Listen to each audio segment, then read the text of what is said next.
Oh, happy Monday, you guys. I really am starting to dislike Mondays.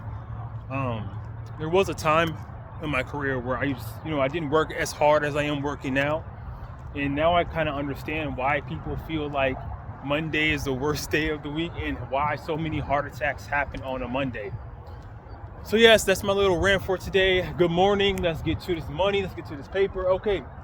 So the retirement crisis.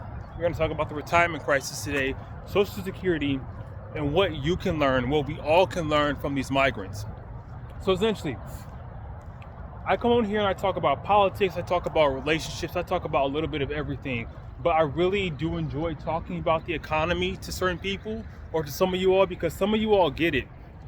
And some of you guys understand that the economy affects us all and there's nothing we can do to get away from it. Like, it's good to talk about relationships and politics and whatnot, but what good is it if we're not talking about the stuff that really makes this world turn around or turn, tick, whatever you want to call it?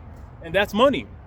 Money. So yes, this will be another addition to the spiel of the economy doesn't care. And let's just get into it. The retirement crisis. So the US government is in the process of passing a new law which would essentially, make Social Security more accessible, for the following decades, for I think 30 or 40 more years, 2050.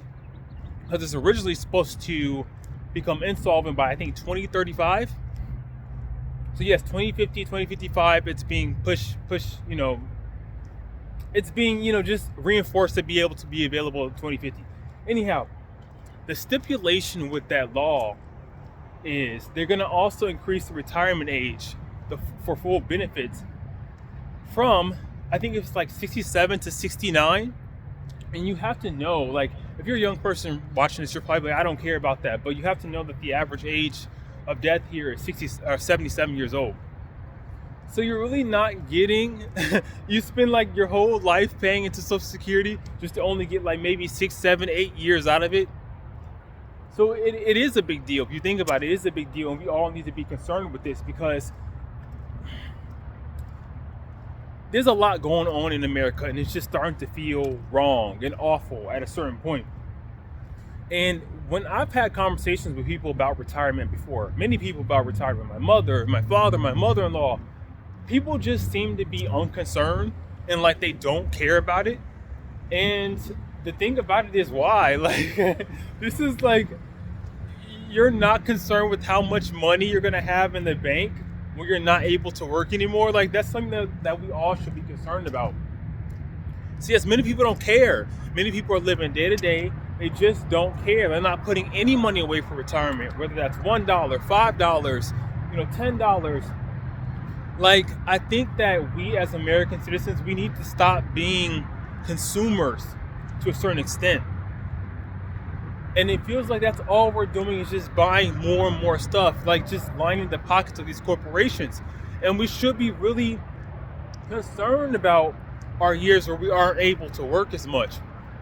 So yes, we're going to touch on that. I'm going to give you guys some solutions and also talk about what you can learn from these migrants, because these migrants are actually smarter than what y'all think. Like, they're on to something. And I feel like in my heart that we can expect the majority of the American population to be doing what exactly the migrants are doing right now. Literally doing exactly the same thing, moving. So here's some retirement facts for you all.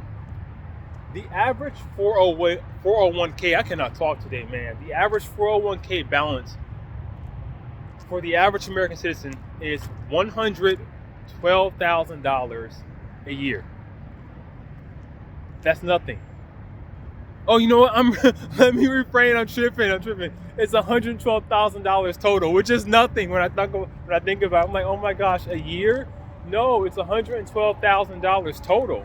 That's the average balance of an American citizen. Like, that's nothing. And then you combine that with the average Social Security balance that you're going to receive per month, which is only like $1,300 a month. That's nothing. Like, this is nothing when you think about this stuff. This is nothing.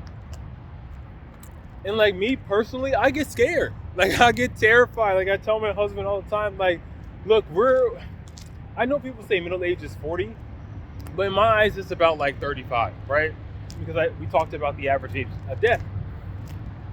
So it's like many of us are in our 30s and we're like halfway there. So it's important. Here are some potential solutions if you're out there struggling about your 401k, if you're out there struggling about retirement. What I will say is this, it's like you have to learn about investing. Like you have to get out there, read a book, go to Audible, really make it your business, make your life your business, because no one else cares. No one else is coming for you to help you. Your kids are not coming. The government barely wants to do anything. And a lot of us are going to be destitute. A lot of us are not choosing to be in relationships. A lot of us are choosing to grow old alone, not have children, to die alone. And that's going to come with a huge price tag for the individual. A huge price tag for the individual. And I worry about those things for most people. Like when I talk to my mom, it's like, Mom, what are you planning to do? You know, like, what's going to happen when you can't work? You know, and I think these are the questions that we should be asking ourselves too. Like, what are we going to do when we can't physically work anymore? These migrants, like I've been saying, I feel like these migrants are on to something. And I feel like we're all going to be a migrant pretty soon. And I'm going to tell you guys my game plan. Because as much money as I'm saving up for my retirement years, I understand that in America, the cost of living is just climbing incrementally, and it's never going to be feasible. Like, these corporations don't want us citizens having a good cost of living, a good quality of life. They don't want it. Why? Because we'll stop working. We'll stop working, and they'll lose their power. So what do they want to do? They want to keep increasing the cost of living so wages can never keep up. So we therefore what? Keep working, keep working. That's all they want us to do is work, work, work. And my father-in-law, before he passed away, he, born and raised in a rancho in Mexico.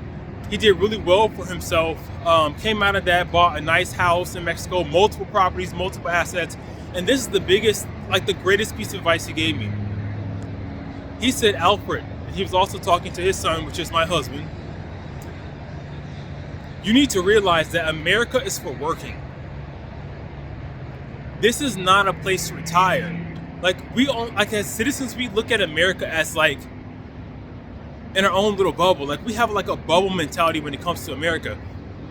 This is global. The economy is global. Life itself is global now. So we need to look at how America is looked at globally. And this is why all these different races of people, all these different groups of people, they learn English. Why? So they can participate in the American economy. Because America is for what? It's for working. It's not for retirement. It's not for raising a family. And that's how it's going to be used in the future.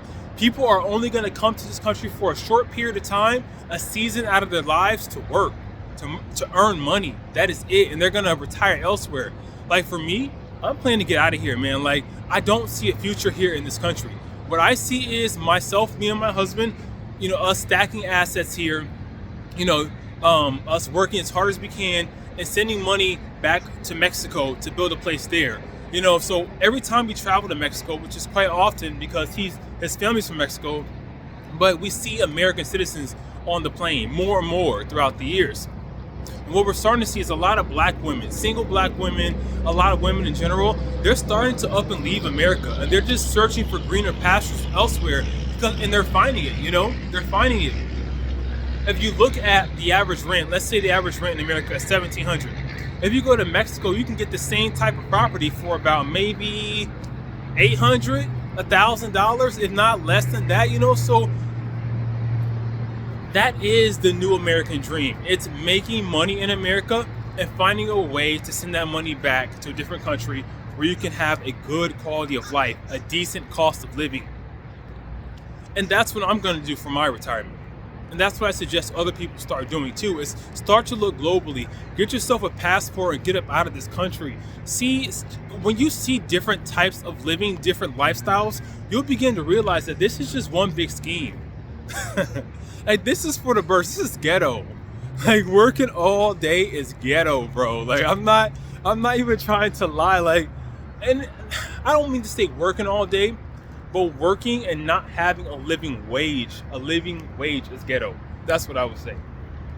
I don't want you guys thinking, black people are lazy, those different types of tropes y'all like to go along with, but black people are this, black people are that, and it's like, no, like, people want to work, they just don't want to work for a wage that they cannot live at. Okay, so let's get into it. These migrants, they're smart, they're making money here, they're taking it elsewhere, and I truly feel like all of us as American citizens should start to do the same thing. Make your money here, stack it, be building something else elsewhere, and that's going to be your retirement plan. One of the things that American citizens, if you're going to do this route, you need to know is that these countries typically don't have a really huge social net like America does. So in America, we have the luxury of just kind of doing what we want and being just consumers and not paying attention to our futures, our financial futures. But in these other countries, you're going to have to be prepared. You're going to have to be strapped up because there are no social nets, you know? Healthcare, you're going to have to pay for healthcare. Even though it's less expensive, it's still a cost that you're going to have to eat up. Groceries, less expensive, still a cost you're going to have to eat up. If you plan to have a family, it's, less expensive, but still a cost nonetheless. So be prepared for that, It's like when I think about starting a family, I can't start a family here in America. Like, I can't do it. Not willing to have sex with a girl just to have a kid. I'm gonna have to pursue this surrogacy route. And that's only affordable for me and my husband if we move out of the country. So right now we're working on getting my citizenship for Mexico, hopefully this year, but it's in the works because I just don't see things going well for this country. Like, I just don't. When I lived out of the country before, during the pandemic, what I will say is that it felt peaceful. Because I wasn't concerned about the division and the daily arguments and struggles that takes place in America over stupid stuff, like just dumb stuff. For example, like, I was living in Mexico during January 6th. And I just kind of looked at it, and I really didn't understand the gravity of the situation until I moved back to the U.S. So I'm looking forward to going again. I think it's going to be a good time. But yeah, man, retirement, I'm out here just ranting around, but retirement is not a game.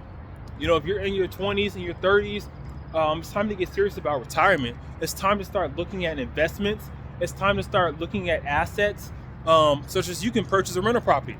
Got my first rental property when I was 27 years old, bought it on my own down payment, my own closing costs. Everything was funded by me via my retirement account, my 401k plan that I started at 19.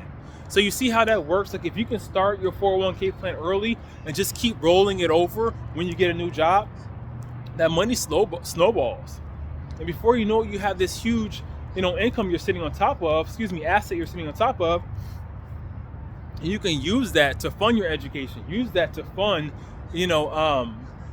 retirement, medical bills, purchasing a home, things like that. So it's good, pay attention to your 401k plan, start investing. You can go to E-Trade. I'm really big on ETFs. What else can you do? E-Trade, ETFs. We talked about purchasing income producing assets and property. People are doing artwork nowadays as well. So you just have so many issues and so many avenues that you can kind of pursue to help you get ready for retirement. But it's like, I always think about it and how much money will I need? Do I have enough money? Should I be saving more? If you increase your income this year, maybe look at contributing a little bit more to your 401k plan, because the year that you spend of your life, saving a lot more than you normally would, that adds up over time, of course, like I said. All right, you guys, well, the sun's about to come out. I'm about to get back to work and get to it, y'all. So have a nice week. Take care, and God, I don't want to say that, but anyhow, I don't believe in God anymore, but take care, you guys. Peace.